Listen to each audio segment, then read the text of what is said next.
Notre maison brûle. Et nous regardons ailleurs. Bienvenue dans Présage, le podcast qui questionne l'état de notre monde, les risques d'effondrement de notre civilisation industrielle et les façons de se préparer à vivre différemment. Je suis Alexia Soyeux et aujourd'hui je reçois Émilie H.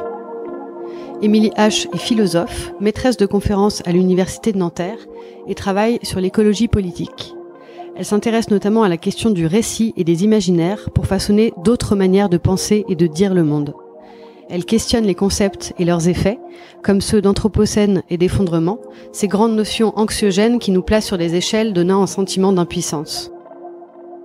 Elle invite à penser l'avenir sans la notion de progrès, à sortir de l'ensorcellement du capitalisme et de ses rapports de domination, et à retrouver du lien avec le monde sensible en faisant de la place aux émotions. La question du récit et des émotions est aussi au cœur du mouvement écoféministe, dont Émilie H est une des spécialistes en France. On a justifié et expliqué en partie, on va dire, la disqualification, dévalorisation des femmes en tant qu'elles étaient plus proches de la nature que les hommes, et inversement, c'est en tant que féminine que la nature également a pu être, à un moment donné en tout cas, aussi disqualifiée.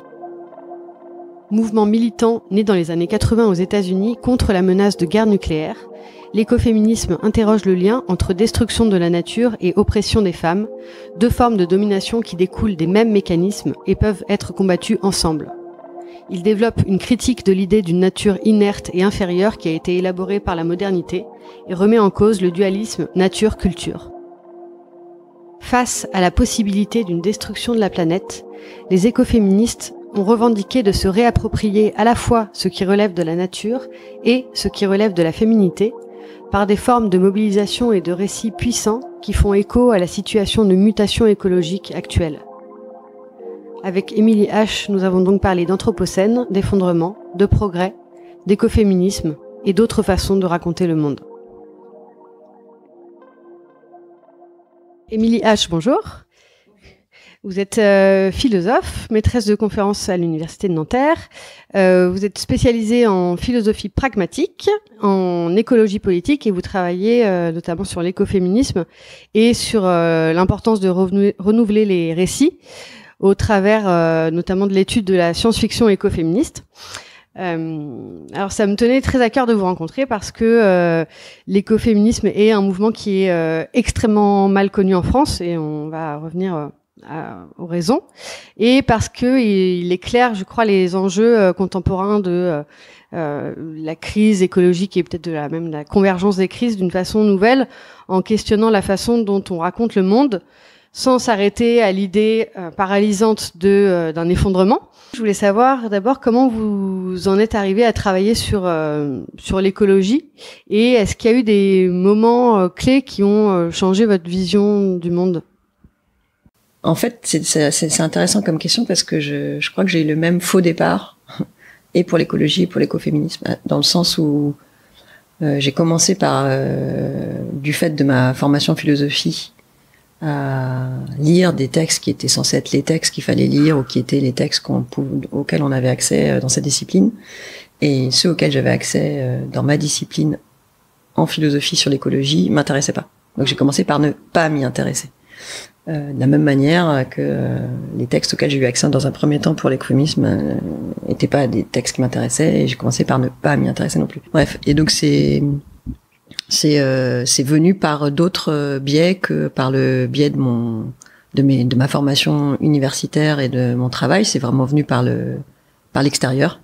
J'ai été pendant quelques années militante, notamment à ACT UP, et le lien n'est pas forcément très proche pour certaines personnes, mais pour moi, en fait, c'est aussi par là que j'y suis arrivée, parce que, de fait, il se trouvait qu'aussi, outre ce qui se passait dans le monde, et etc., les seuls hommes politiques qui étaient, hommes et femmes politiques qui étaient proches d'ACT UP, ça a toujours été les partis verts. Et bref, et c'est comme ça aussi qu'à un moment donné, voilà, d'autres façons de penser des questions, de politiser des questions, parce que j'ai pas expliqué les raisons pour lesquelles je m'y intéressais pas depuis ma discipline, c'est qu'en fait, principalement, on va dire dans les années 90, les textes auxquels on avait accès en philosophie ou qu'on nous présentait comme voilà, une grande partie des textes auxquels on s'intéressait sur ces questions-là, c'était des textes dits d'éthique environnementale et qui pour moi étaient des textes qui posaient par définition pas de manière politique la question et en fait et qui posaient d'une façon aussi non pragmatique toutes ces questions-là. Donc et je m'y retrouvais pas et d'un point de vue politique et même d'un point de vue moral. Donc pendant un temps, j'avais l'impression que l'immensité du champ en philosophie était ça. Bon bah très bien, mais à ce moment-là, je peux m'y intéresser par d'autres biais. J'avais voulu aussi militer à Greenpeace. Enfin, mais ça passait pas au départ. J'avais pas pensé nécessairement travailler dessus académiquement. Voilà. Comment est-ce que l'anthropocène peut se définir en philosophie? Est-ce que vous êtes à l'aise avec cette notion d'anthropocène déjà? C'est une énorme question. Alors en philosophie, c'est pas en philosophie que cette notion est née. Mais c'est une notion qui peut exister dans plein de disciplines. Qui aujourd'hui existe dans plein de disciplines et traverse plein de disciplines. Ça serait même, on pourrait dire, quasiment sa spécificité. C'est une des choses les plus marquantes d'ailleurs, le fait que, enfin la rapidité en tout cas avec laquelle cette notion qui est née dans les sciences a été adoptée, adoubée quasiment par les sciences humaines de manière quasi contemporaine de son invention dans les sciences dites dures. Il y a plein de façons dont on pourrait en rendre compte en philosophie. On pourrait commencer peut-être par dire que c'est une manière d'essayer de rendre compte, de proposer un autre type de récit, d'une autre façon de raconter cette histoire, là où on en est aujourd'hui d'un point de vue écologique, qui prendrait en compte cette question écologique. On pourrait le dire comme ça de manière très minimale, qui introduit aussi, autrement dit, ce champ de la longue durée, finalement dans lequel on n'était plus vraiment, qui réinterroge, qui réintroduit cette question de la longue durée à l'intérieur même de cette question des mutations écologiques dans lesquelles nous sommes aujourd'hui, puisque un des questionnements qui traverse cette notion d'anthropocène étant de savoir si finalement ce grand changement, cette grande mutation écologique dans laquelle nous sommes désormais aujourd'hui, à quel moment ça a commencé.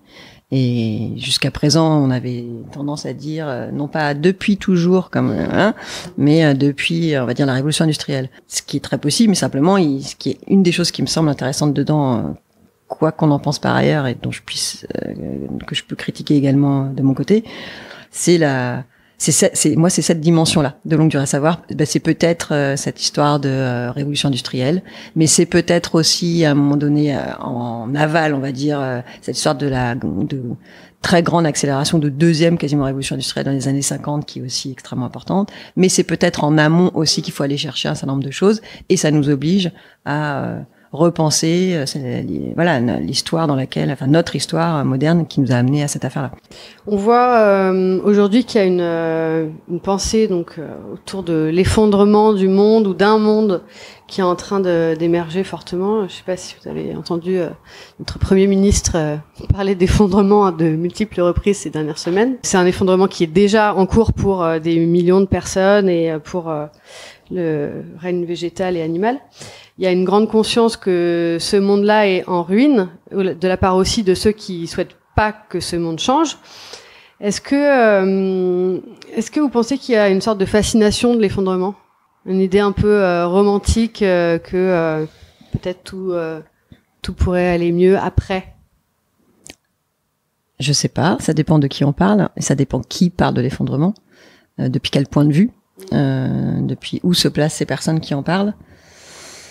Pour le coup, la première chose que j'aurais envie de dire, ça serait justement une réponse pragmatique. Si vous me demandez ce que c'était, peut-être que ce sera la meilleure façon de vous y répondre. C'est quels sont les effets de cette notion-là pour penser ce qu'on pense, pour agir, de façon adéquate à la situation qui est la nôtre aujourd'hui. Et c'est pour moi la seule question qui m'intéresse par rapport à cette notion d'effondrement.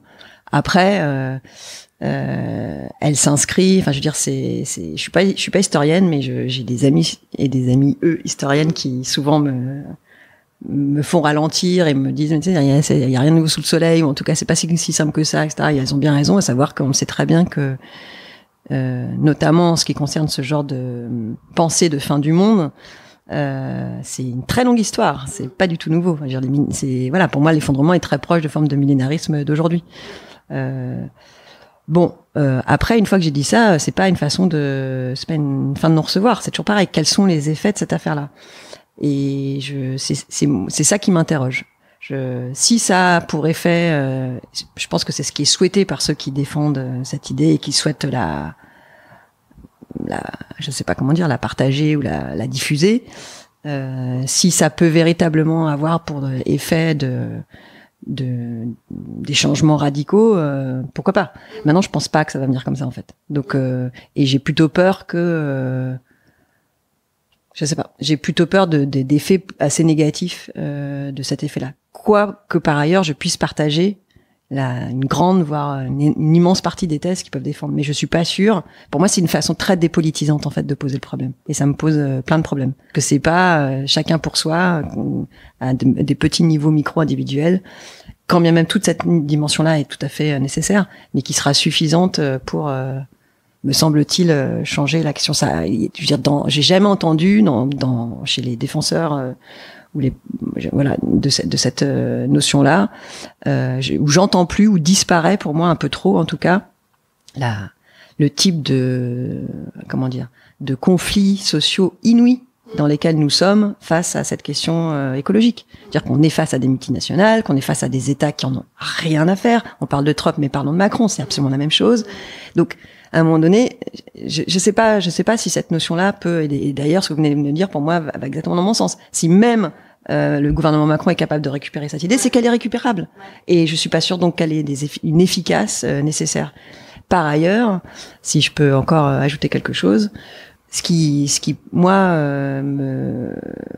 peut un tout petit peu me gêner, même si encore une fois c'est plus je ne jugerai finalement qu'au niveau des effets.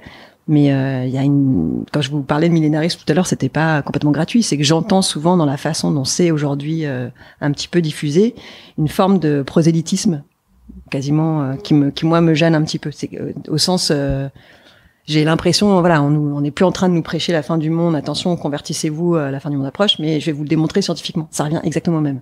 Et je sais pas. Je m'interroge beaucoup. Encore une fois, quand bien même le type de thèse, de diagnostic, on va dire, sur le monde est complètement partagé, je pense, par la plupart d'entre nous. En revanche, en tirer ce type de proposition ou de thèse pour espérer en sortir, je suis très sceptique, mais tant mieux si je me trompe. Voilà. Et vous, est-ce que vous pensez beaucoup au monde qui vient? Qu'est-ce que vous imaginez? Eh ben, vous allez voir que ça va aller complètement dans le sens que je viens de dire, à savoir que je partage leur thèse, puisque j'y pense pas énormément, tellement ça m'effraie. Notamment parce que j'ai des enfants et que c'est très compliqué pour moi d'envisager la suite.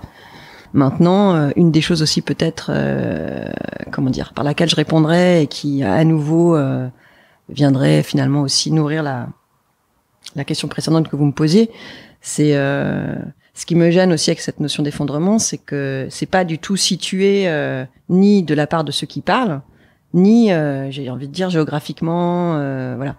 Et on n'est pas tous au même niveau de cet effondrement, pas seulement entre espèces, mais aussi entre êtres humains. Et j'entends beaucoup un peu je sais pas comment dire, la complainte de l'homme blanc dans cette affaire-là. A raison, mais en attendant, ça reste la complainte de l'homme blanc. Je veux dire, je sais pas si vous aviez lu c'est un beau texte de Vivero de Castro et de Deborah Danowski, qui sont des anthropologues et philosophes brésiliens, et qui ont écrit un texte aussi sur la fin du monde, en rappelant notamment que ceux qui vivaient aujourd'hui et depuis maintenant des siècles dans un monde d'après leur monde, une fois que leur monde a déjà été détruit, sont les Indiens, notamment d'Amazonie, parce qu'ils travaillent beaucoup sur les Indiens d'Amazonie.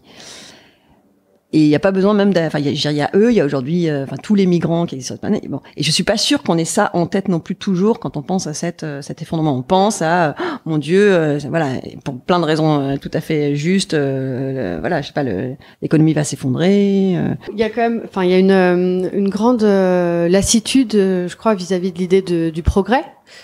Si seulement. Bah, une grande partie, enfin, en tout cas, je pense que beaucoup de gens ne croient plus au progrès. Est-ce qu'il faut abandonner cette idée de progrès, selon vous?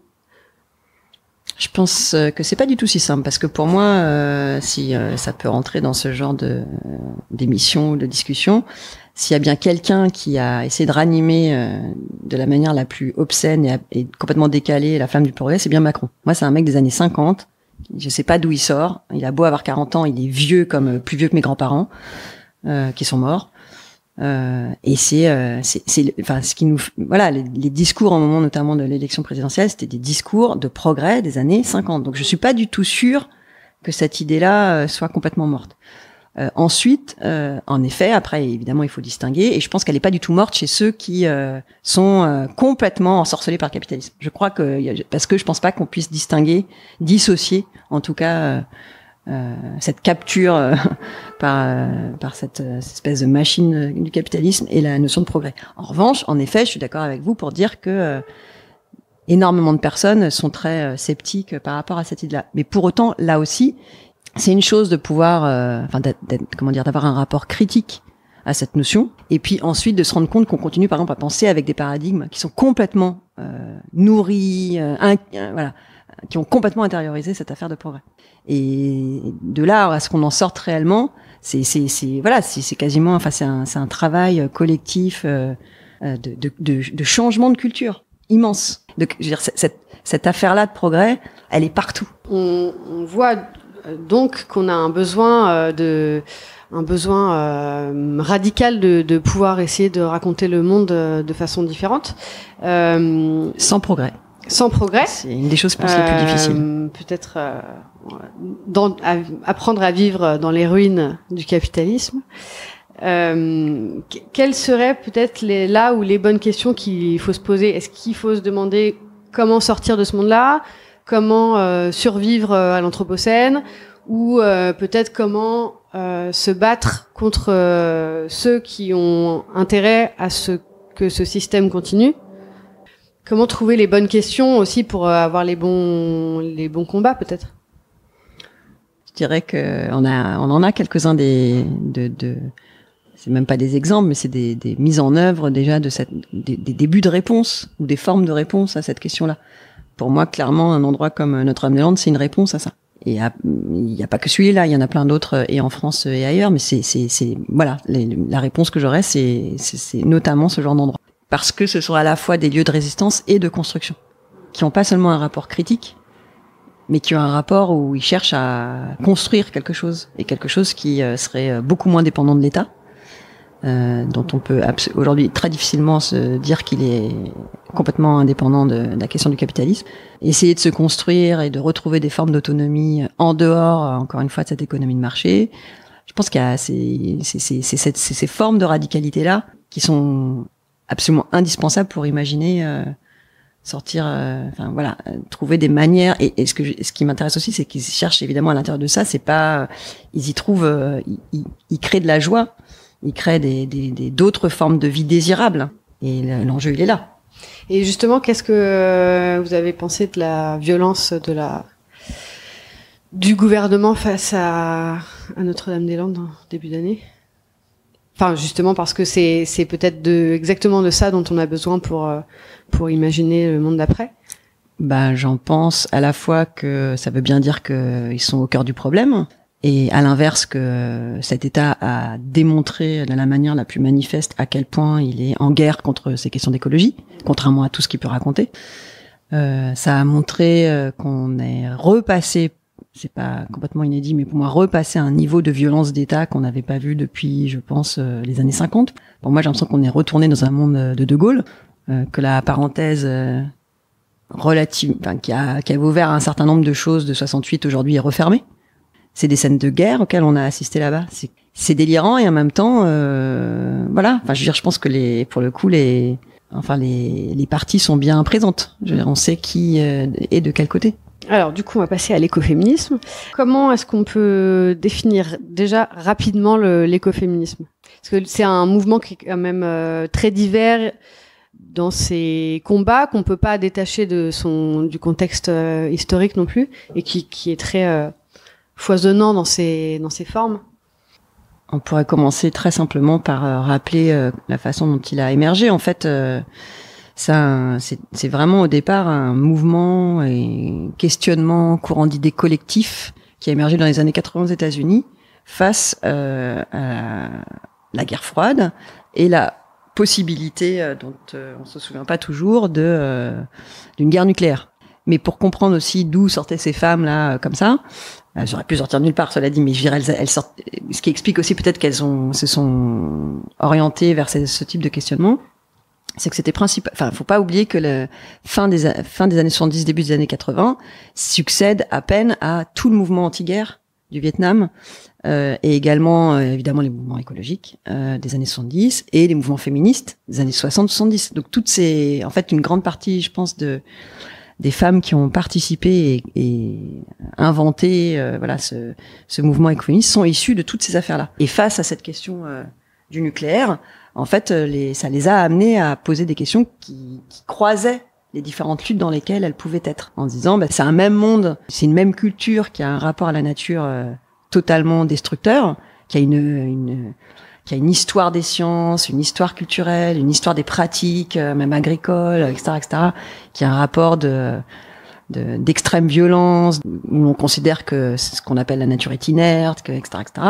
Bref, d'exploitation totale, hein. Et c'est dans cette même société, dans cette même culture, qui existe ce fameux patriarcat, qui est un gros mot parfois dans certains milieux, mais qui pour moi n'en est pas un. Et donc d'extrême violence faite aux femmes, auxquelles elles étaient extrêmement sensibles du fait donc de ces mouvements féministes. Et elles se sont posé la question, mais voilà, qu'est-ce qui s'est passé, comment on en est arrivé là? Quel est le lien aussi? Est-ce qu'il y a des liens plus forts que des formes de contemporanéité ou de juxtaposition entre cette culture mâle, guerrière, ultra violente à l'égard de la nature et qui en fait reproduit absolument la même chose vis-à-vis des femmes. Ces textes écoféministes, donc qui sont de nature et de style très variés, qui peuvent mêler, qui sont vraiment non académiques, qui mêlent de la poésie, de la fiction, de l'histoire, de la philosophie. Ils mélangent les genres aussi, peut-être pour ne pas s'exprimer dans le langage de la culture dominante et pour pouvoir inventer véritablement des nouveaux récits. Donc, est-ce que vous pouvez parler un peu de cette importance du récit dans l'écoféminisme? Alors, la première chose, et c'est une des raisons, je pense, pour lesquelles, je sais pas si on en discutera plus tard, mais je pense de son incompréhension totale aussi en France et de son mépris, c'est que la plupart de ces textes sont pas des textes effectivement académiques, mais ce qu'on a pris comme des formes, des sous-formes d'écriture ou de pensée, c'est un contresens total de ce qu'elles ont pu faire, parce que c'était totalement volontaire que de refuser, en effet, les formes disciplinaires classiques dans lesquelles on met dans des cases et surtout on cloisonne. Précisément, on ne fait surtout pas de politique et de religion, ça marche pas ensemble. C'est un texte politique, c'est un texte politique, un texte religieux, c'est un texte religieux. Surtout pas en mélange fiction et vérité. Enfin bref, c'était le résultat d'un questionnement en réalité extrêmement intelligent, extrêmement puissant, extrêmement politique de l'épistémé moderne dans laquelle on est. Et d'aller jusqu'au bout de cette affaire-là, savoir que ça suffit pas de la critiquer dans les formes mêmes de cette épistémée, sinon on n'en sort jamais, mais que critiquer réellement ou considérer que cette épistémée est en partie responsable de la situation dans laquelle on est, alors exige qu'on change même d'épistémée. Et changer d'épistémée, ça passe aussi par des formes d'écriture, des formes de réflexion. Donc ces textes complètement hybrides pour nous, assez étonnants, etc.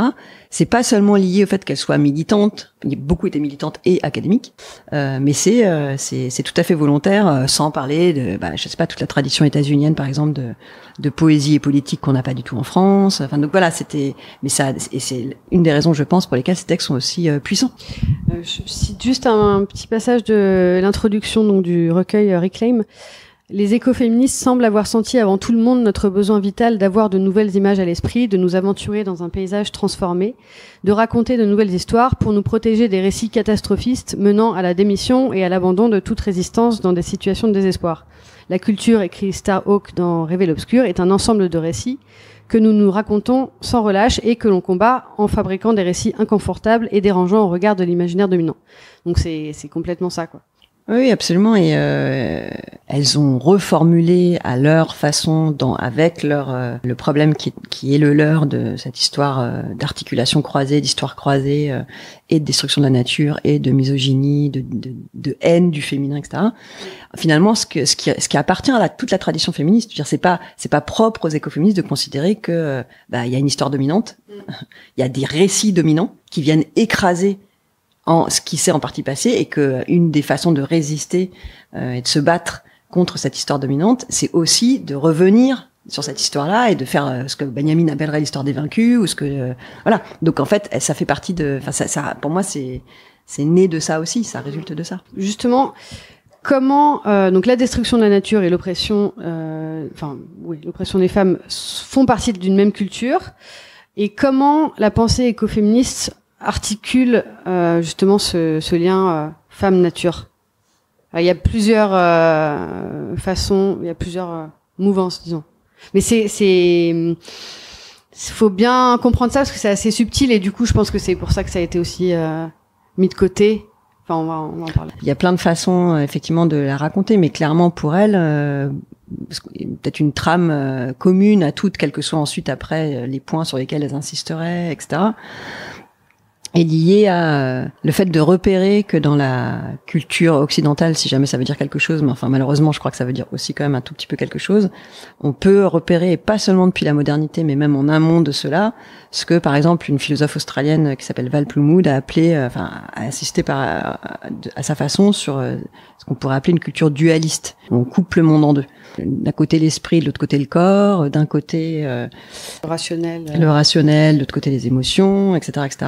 Et ce qu'elle dit très bien, c'est que c'est pas seulement une pensée de la différence ou d'une coupure ou d'une séparation, c'est une pensée, une culture d'une séparation hiérarchique.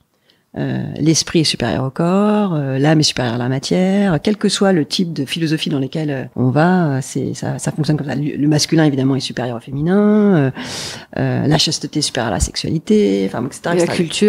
La culture évidemment à la nature, bon voilà. Et que c'est à l'intérieur de cette espèce de paradigme ou de schéma culturel dans lequel on est, qui est très largement effectivement dominé, comme vous venez de le rappeler, par cette coupure, ce grand partage entre, on va dire, humain et nature, ou non-humain, ou ce que vous voulez, qu'elle repère et qu'elle travaille le rôle qu'a pu jouer à l'intérieur de cette affaire-là, comment la séparation hiérarchique particulière entre, on va dire, le masculin et le féminin. Face à ça, donc les écoféministes recherchent une articulation positive entre la nature et les femmes, et elles cherchent à se réapproprier et la nature et ce qui relève de la féminité. Et du coup, je voudrais revenir au concept de reclaim, qui est le terme volontairement non traduit, qui est le titre aussi de l'anthologie de textes. On pourrait dire que cette histoire-là, c'est une histoire je la vois de plus en plus comme un millefeuille.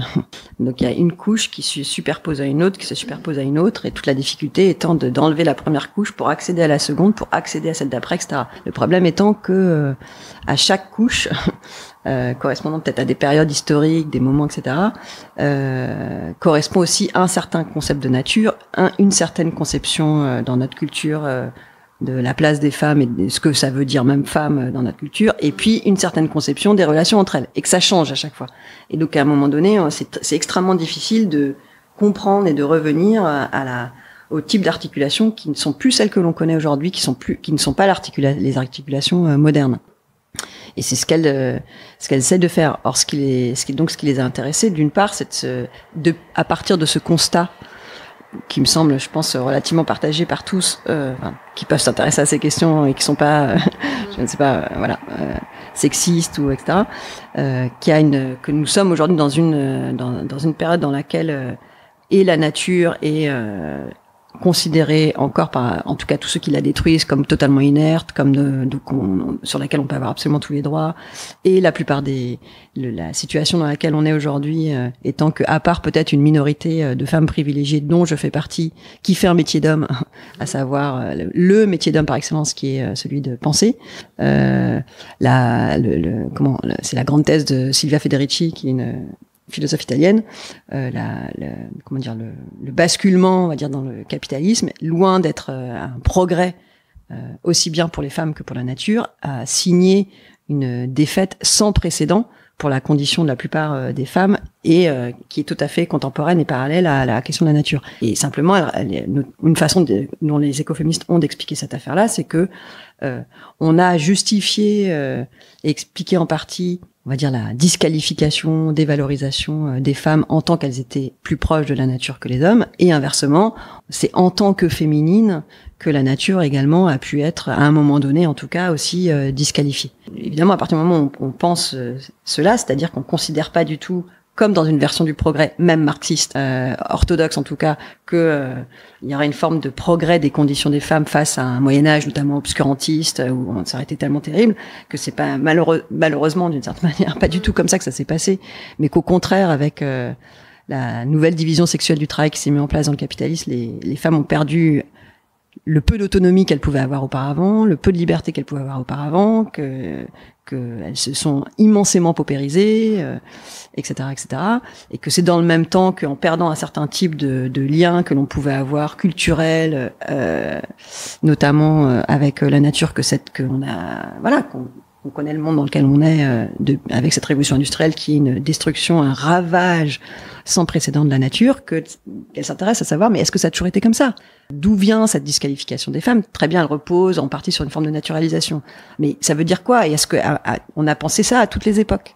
Et c'est là où, évidemment, les choses commencent à se corser, mais deviennent aussi passionnantes, puisque, notamment, une partie d'entre elles, donc tout le monde fait pas, enfin voilà, ça dépend, certaines ont fait ce travail-là, d'autres l'ont fait d'une autre façon, d'aller rechercher notamment donc dans ce monde pré-industriel, pré-capitaliste, quelles étaient la place des femmes, quelles étaient les formes de dévalorisation, valorisation culturelle de leur rôle au sein du monde pré-industriel, quel rapport on avait avec la nature, et comment aujourd'hui on peut comprendre ça pour essayer de sortir de ce monde capitaliste dans lequel on est. Donc peut-être qu'une des choses qui a été sur lesquelles elles se sont beaucoup intéressées, qui a été souvent peut-être mal compris, mais je pense qu'en ayant en tête cette analyse, enfin cette thèse défendue par beaucoup de féministes et écoféministes, à savoir que, d'envisager encore une fois l'émergence du capitalisme comme une défaite généralisée. Le problème, c'est qu'une partie, si on pense pas ça non plus, souvent, c'est que celles qui pensent ça, qui ont le loisir de penser ça, d'écrire là-dessus, etc., sont précisément celles qui ne font pas partie. C'est la toute petite minorité privilégiée qui n'a pas subi ça. Donc on pense aussi de manière située. Donc on le voit pas, on va dire mais pas du tout. Moi mais ça va pas. Moi j'ai trop de droits. Ouais, sauf qu'en fait moi oui. En revanche, toutes celles qui sont femmes de ménage, qui sont etc. Non, il y a une forme de hier qui est très importante pour comprendre aussi pourquoi on voit pas ça. Ensuite, elles se sont intéressées donc à ce monde pré-industriel en essayant, et ce qui est pas du tout évident parce qu'on a très peu de choses, on a très peu de traces, l'histoire a été faite par des hommes, beaucoup d'archives sont pas pris en compte, et même quand l'histoire, parce que c'est dans les années 70 forcément aussi qu'il y a eu pas mal de trucs quand même sur, le rôle des femmes au Moyen-Âge, le rôle des femmes dans l'économie de subsistance qui existait avant l'économie de marché. Il y a eu un certain nombre de choses, mais qui ont essayé, qui là aussi, c'est très intéressant, sont comme si elles n'avaient pas donné lieu à quelque chose qui est resté. Donc moi, c'est ça qui est une des particularités de cette recherche, c'est que je travaille beaucoup avec des textes qui ont 30 ou 40 ans, donc qui sont datés. Il n'y a rien de mieux ou de plus qui s'est fait. Donc c'est comme si à un moment donné, le début de cette histoire avait été ouverte dans ces années 60-70, ou réouverte, parce qu'en fait, elle avait déjà, c'est une histoire qui est sans fin, hein. Et que pour autant, j'ai accès à des textes qui sont extrêmement importants, sur lesquels, quasiment les seuls sur lesquels je puisse m'appuyer, mais bien sûr qu'ils sont datés par rapport à plein de choses en archéologie, en histoire, etc. Mais sauf que mais ça suit pas ensuite. Vous dites que peu de courants d'idées ont été aussi violemment critiqués que l'écoféminisme, et il y a notamment une critique de l'écoféminisme par le féminisme à cause de cette obsession anti-essentialiste. Est-ce que vous pouvez un peu expliquer ça? C'est une histoire vraiment très très compliquée, mais qui me semble essentielle à être démêlée, clarifiée, et il faut que ce soit, je pense, fait par le plus de personnes possible et répété le plus de nombre de fois possible. Précisément, si je peux repartir de là où j'en étais, c'est qu'elles se sont intéressées notamment pour essayer de gratter, on va dire, sous la couche, notre histoire moderne récente qui, comme toutes les histoires qui ont vaincu, a réécrit son passé. C'est depuis cette histoire capitaliste progressiste qu'on pense le passé, notamment pré-industriel, comme un truc moins bien que ce dans quoi on est aujourd'hui. Ce qui veut dire que, au lieu de penser ce monde pré-industriel comme le font une grande partie des écoféministes, mais aussi de plein d'histoires alternatives, comme un monde radicalement différent de celui dans lequel on est aujourd'hui, c'est pas moins bien, c'est radicalement différent. Alors, peut-être moins bien certaines choses, mais c'est pas si simple de dire ça. Alors que dans on va dire la réécriture un peu mythique de notre histoire moderne qui arrange tous ceux qui veulent la défendre, on considère que ce qui était avant, c'était moins bien.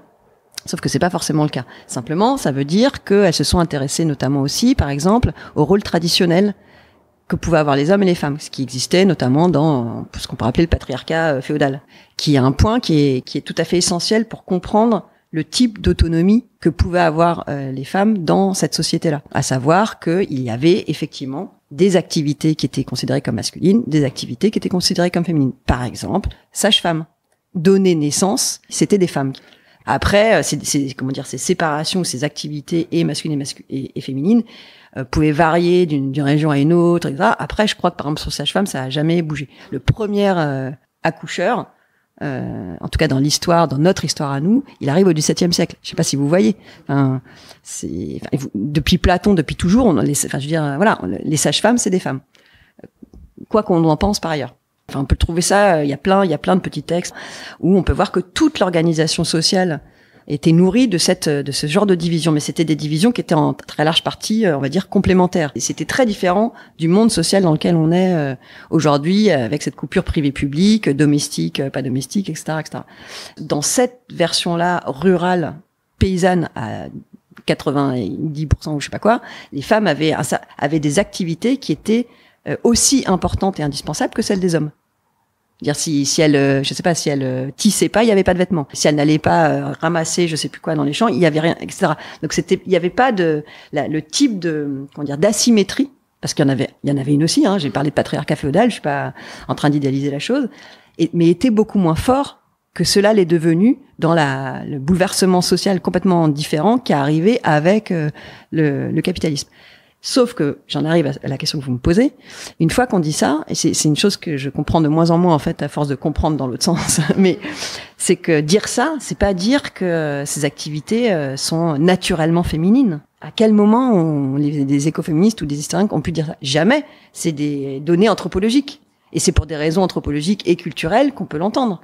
Je suis très frappée de l'asymétrie qu'on peut avoir entre...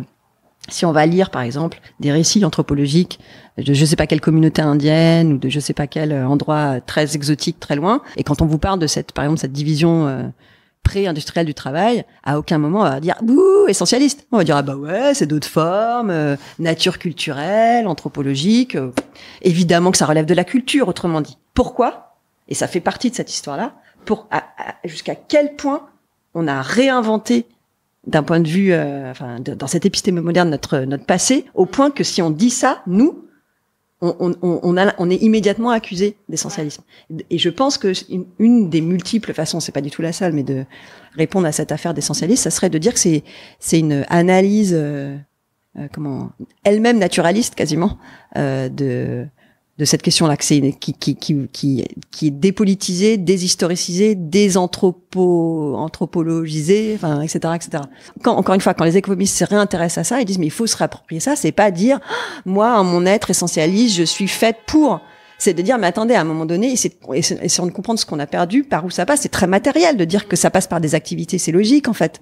C'est des analyses même matérialistes, quasiment marxistes, ou je sais pas quoi. De dire c'est passé par là. Est-ce que ça veut dire qu'elles veulent revenir à ce monde-là? À quel moment elles ont dit ça? Jamais. Et par ailleurs, ça n'a pas de sens. On peut pas revenir à ça. Donc la seule chose ce qu'elles peuvent faire, et on en arrive peut-être au point auquel vous voulez en arriver, c'est reclaim. Et reclaim, c'est pas revenir en arrière. Elles sont pas débiles. Elles savent que même par ailleurs, ça n'a pas de sens de penser à revenir à quoi en fait. On revient pas en choisissant dans sa tête de revenir de manière individuelle. C'est un monde, par ailleurs avec ses défauts aussi, mais qui est fini, qui est détruit. En revanche, prendre conscience que, de toute cette histoire de disqualification du corps des femmes par volonté à la fois et de l'Église et de l'État de récupérer les pouvoirs que ces femmes-là pouvaient avoir, qui sont évidemment le pouvoir de vie et de mort. De fait, c'était ça. À un moment donné, en basculant dans ce monde capitaliste qui veut juste de la chair à usine, forcément, la question, par exemple, de l'enfantement qui appartenait à ce fameux monde des femmes ou je sais pas quoi, activité féminine, est devenue propriété de l'État. Dire c'est le ventre des femmes, c'est devenu propriété de l'État. Donc, est-ce que ça nous a libérés? Je suis pas sûre. Bon, donc c'est simplement de dire ça et de comprendre que aujourd'hui, ça c'est peut-être l'autre point qui fait grincer des dents, mais je pense que c'est extrêmement important, de le comprendre pour prendre la distance, savoir un peu ce qu'on en pense. Et ça, c'est une autre écoféministe qui est australienne qui me l'a fait comprendre, qui s'appelle Ariel Salé, qui expliquait que d'une certaine manière, même ça, j'espère que ça va pas hurler tout de suite des personnes, mais d'essayer de comprendre tranquillement ce que ça veut dire, que finalement, ce qui est pas du tout, ce qui est finalement très logique, c'est que ce geste qu'a pu avoir une partie du féminisme des années 70, même d'aller jusqu'à rejeter le fait de pouvoir avoir des enfants en considérant que c'était encore une forme naturaliste, c'est dit, mais on s'est fait piéger. Et quand elle dit ça, est-ce qu'elle dit à un seul moment, il faut que toutes les femmes fassent des enfants et c'est notre... Non, elle dit pas ça. Elle dit en revanche que finalement, on peut voir cet épisode-là comme le dernier bout du bout de ce dont on est dépossédé. Ce féminisme-là qui a pu à un moment donné aussi dire non, mais il faut pas faire d'enfants, on n'est pas faites pour ça, c'est pas notre destin, etc. Elles avaient raison parce qu'elles se battent contre un type de discours très moderne qui a amené cette affaire-là, mais qu'elle ne réclame pas cette affaire en disant mais c'est pas votre façon de faire qu'on veut, mais c'est une autre façon et c'est pas de façon, se fait avoir aussi dans cette affaire-là, à savoir que c'est un féministe très progressiste aussi finalement et qui considère que s'émanciper c'est devenir un homme comme les autres. Ce que disent les écoféministes, c'est pas si sûr que cette façon même de penser c'est une façon très moderne et que c'est une façon qu'a eu le capitalisme de pouvoir exploiter au maximum tous les corps, etc. Le capitalisme n'a pas besoin de corps féminin et masculin. Il a besoin de corps. Donc, il s'agit pas, encore une fois, ça ne veut rien dire de revenir à des mondes masculins et féminins. Mais en revanche, d'avoir conscience de cette affaire-là, de se réapproprier éventuellement son corps, etc. Et ça peut avoir des effets. Je pense que c'est un des points les plus importants aussi pour elle, c'est que c'est par le corps qu'on est en lien aussi avec le monde sensible. Que c'est par notre corps qu'on peut sentir, qu'on peut voilà.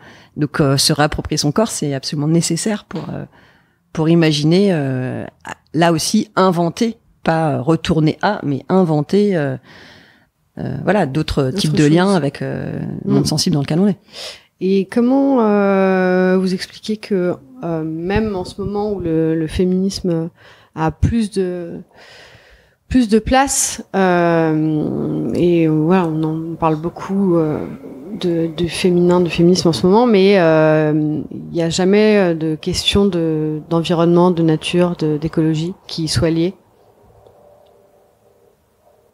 Je pense que, alors d'une part, c'est pas complètement vrai au sens où j'aurais envie de dire que ce qui est par exemple, je vois il y a des questions de génération aussi. Et je vois aussi bien chez des étudiantes à moi que voilà des jeunes personnes disons de 20 ans, je sais pas 25 ans qui peuvent que je peux rencontrer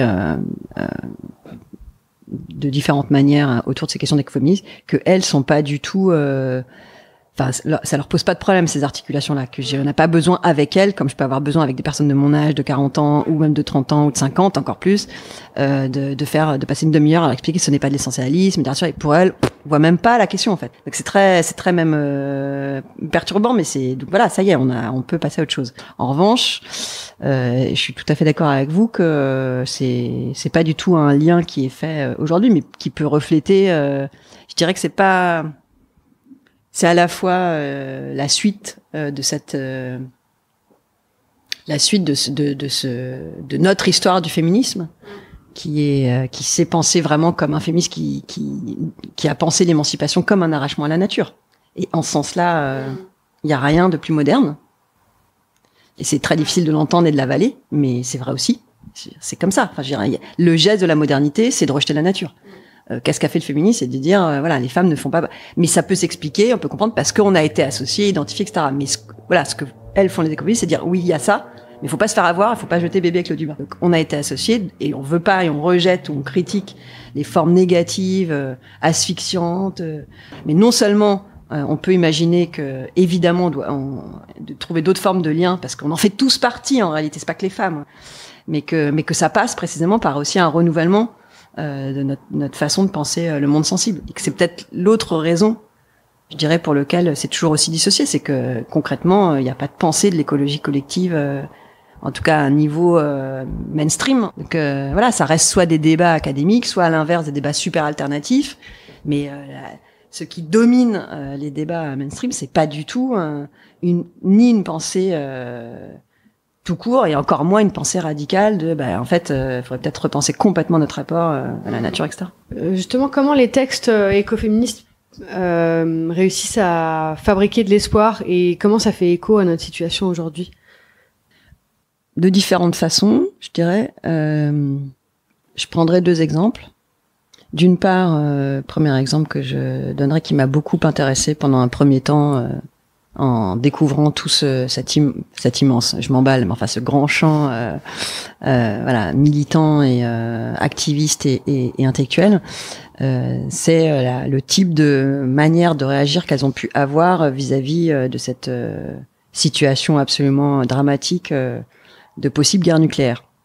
J'ai l'impression que, justement, vous me parliez tout à l'heure de Notre-Dame-des-Landes et de la réaction de l'État, etc. Et ces derniers mois, notamment vis-à-vis de Notre-Dame-des-Landes, mais vis-à-vis de la remise en cause, pour moi, du droit de manifester en France, où on en est à vouloir mettre en garde à vue des personnes parce qu'ils ont du sérum fille dans leur sac, alors que c'est du gazage permanent, etc. Eh ben, je me suis dit très récemment, alors que j'écris sur l'écoféminisme, et notamment ces mouvements anti-nucléaires depuis maintenant quelques années, que je crois que j'avais jamais compris, en fait, en vrai. Vraiment, enfin, je veux dire, intimement, le type de situation coercitive et de peur dans laquelle elle était. J'avais compris, mais de manière un peu abstraite, en réalité. Et que c'est maintenant il me semble vraiment, et je le dis très sérieusement, qu'on est vraiment rentré dans un état très coercitif, même s'il se veut très cool et je sais pas quoi, mais c'est le pire vraiment.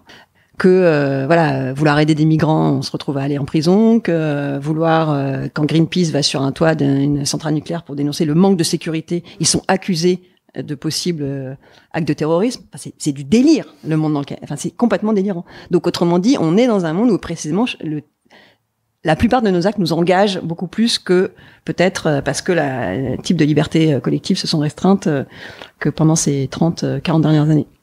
Bref, je dirais que la première, oui, c'est la façon dont elles ont réagi était pour moi des façons extrêmement salutaires de réagir. Je vous disais tout début, je crois que j'avais été ACT UP, et finalement la boucle se referme, parce que clairement, les modes de militance d'ACT UP que moi j'ai adoré, qui sont très festifs, qui cassaient complètement les codes traditionnels des syndicats où il faudrait surtout pas rigoler, surtout pas être en rose, surtout pas s'embrasser, surtout pas, etc. En fait, ils viennent des écoféministes. Il y a des liens très forts, puisque vous savez qu'ACT UP est né aussi aux États-Unis, juste un peu après justement ce moment-là. Et c'était les premières à considérer que notamment, évidemment, c'est faire quelque chose, mais certainement le faire en essayant de se faisant du bien, en essayant de pas perdre de joie minimum. Quand on est dans ces situations-là, dans des situations quasiment de mort, ou de possible mort, ça serait le moins qu'on puisse exiger que d'essayer de trouver encore un peu de joie. Et puis je dirais que l'autre exemple auquel je pensais pour répondre à votre question, c'est que de fait, c'est dans ces textes-là que je trouve précisément le plus de renouvellement et de reformulation. Notamment de nos rapports avec le monde sensible, de notre façon de critiquer de la manière la plus précise et fouillée ce concept moderne de nature dans lequel on est toujours mécaniste, inerte, etc., qui propose d'autres choses, qu'il faut prendre en compte dans cette affaire-là, cette histoire extrêmement importante de cette disparition du féminin, de ce rejet du féminin. Quoi que ça nous troue le cul, si je puis me permettre, quoi que ça nous fasse du mal, quoi qu'il faille justement être bouleversé dans nos propres traditions, qui se pensaient et qui le sont en partie de gauche et critiques, etc. Moi, l'espoir, il est là. il est là parce que c'est en passant par ce genre de choses que peut-être alors on peut véritablement cette fois-ci peut-être pas se faire piéger comme disait Ariel Salé et proposer des modes de réponse et d'élaboration qui seront pas totalement capturés en réalité par le capitalisme. Je trouve aussi intéressant le fait que ces textes, ils vont chercher dans la peur et dans les émotions négatives une force et une rage. Et c'est peut-être que ça rejoint un peu d'ailleurs, il y a un texte de John M. Macy dans le livre. Ça rejoint un peu le travail qui relie l'écopsychologie, le fait de faire face à tout ça pour en sortir plus fort et voilà. C'est, je dirais, l'inverse des étapes du deuil qui sont souvent proposées dans les théories de l'effondrement et qui me posent un énorme problème parce que c'est vraiment des théories psychologiques, pas de comptoir mais quasi, qui ont été elles-mêmes immensément critiquées par beaucoup de psychologues et autres, puisque dans les 4 étapes du deuil, ça serait, je sais plus, la colère et puis après le déni, la colère, le marchandage, tout ça. Et puis l'acceptation. Elles acceptent pas. Il y a aucune raison d'accepter. Pourquoi on accepterait quelque chose qui convient pas? Et ça veut pas dire pour autant, puisque c'est ça que nous diraient les effondristes ou je sais pas quoi, vous êtes dans le déni. Elles, à aucun moment, elles étaient en train de dénier la situation. C'était peut-être même celles qui étaient les plus alertes face à cette situation de risque nucléaire que d'autres apparemment trouvaient finalement à peine problématique. Donc il s'agit en rien de déni. Et on pourrait aussi passer des heures sur ce concept de déni qui est extrêmement problématique pour moi à utiliser aussi dans un contexte politique. Mais bref, donc vous avez raison d'insister là-dessus. C'est l'importance de cultiver sa colère et sa rage comme de les cultiver de manière collective pour que qu'on n'implose pas intérieurement, chacun dans son petit coin, individuellement, par désespoir justement de se dire mais de toute façon vu la situation qu'est-ce qu'on peut faire, et de fait c'est une vraie question et ce désespoir est tout à fait légitime à un niveau individuel, mais la façon dont elles ont effectivement considéré que bien évidemment que individuellement et si on en reste à ce niveau individuel on reste dans une situation de désespoir ou d'acceptation, ce qui est encore pire pour moi, et que ce n'est que de manière collective que on va politiser aussi ça. Voilà, c'est pas toi ou moi ou je sais pas qui pour des raisons psychologiques à la papa ou je sais pas quoi, ni pour dans sa tête qui considère qu'il y a un problème. Il y a un problème, mais et ça appartient complètement à la tradition féministe de tous ces cercles de femmes dans les années 60-70 qui disaient moi les problèmes que j'ai avec mes enfants, il y a un dire en fait c'est pas toi. C'est que c'est le type d'organisation sociale dans lequel on est qui fait qu'en effet on a envie de se pendre quand on est une femme à la maison. Et ben c'est exactement ce qu'elles font en fait, ce qu'elles ont fait d'une certaine manière face à ces peurs vis-à-vis des questions écologiques qui dans les années 70-80 on les regarde vous citez Johanna Macy qui cite des trucs hallucinants de psychiatres qui quand ils vont les voir en disant mais je suis désespérée que ce monde soit en ruine, en disant mais c'est quoi ton problème avec ton père, et ouais ça fait rire mais c'est dramatique. Ça montre justement à quel point la culture dans laquelle on est a complètement détruit une dimension de ce monde-là. Qu'on ne puisse pas se penser de manière collective et quasiment cosmique ou je sais pas quoi, on le voit à chaque niveau, chaque dimension de l'existence, et que c'est une des raisons pour lesquelles justement on trouve pas de réponse si on se situe pas à ce niveau-là. Pour finir, peut-être, est-ce qu'il faudrait plus de radicalité dans les mouvements écologiques pour vous? Moi, je donne pas du tout de leçons et non, mais pas de leçons, mais je veux dire là, encore une fois, la radicalité, moi, je la trouve à Notre-Dame-des-Landes, je la trouve à Bure où je les trouve incroyablement courageux et vu ce qu'ils subissent aussi en ce moment, et j'ai des anciens étudiants qui sont là-bas et je suis choquée par ce qui s'y passe comme beaucoup de personnes. Donc, ce niveau de radicalité, pour moi, existe. Mais il faudrait juste qu'il se démultiplie. Ouais. Pour contraindre, je dis pas les responsables, mais certaines personnes qui ont peut-être plus de responsabilités. Ah ben on les connaît. Oui. Mais pour qu'ils prennent en compte qu'ils comprennent l'urgence dans laquelle visiblement eux ils ne sont pas. Oui, mais je pense que, ça fait partie des débats sans fin sur le capitalisme. Est-ce que contrairement à nos chers hommes politiques qui passent leur vie quand ils veulent nous imposer quelque chose et qu'on veut pas nous dire en fait c'est parce que vous avez pas compris, qui moi me rend totalement hystérique. Moi je pense pas qu'ils aient pas compris. Je pense qu'ils ont très bien compris. Simplement ils sont pas d'accord.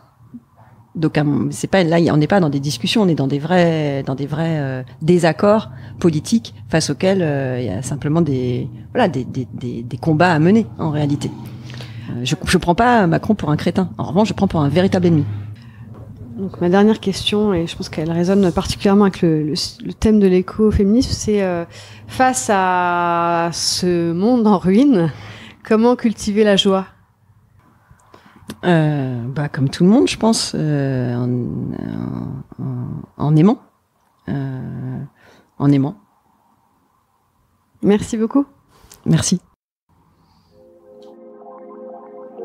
Merci beaucoup à Émilie H pour cette conversation et merci à vous tous pour votre écoute et votre soutien. Vous pouvez soutenir Présage en partageant les épisodes, les commenter ou en me mettant 5 étoiles sur iTunes pour permettre à d'autres personnes de découvrir le podcast plus facilement.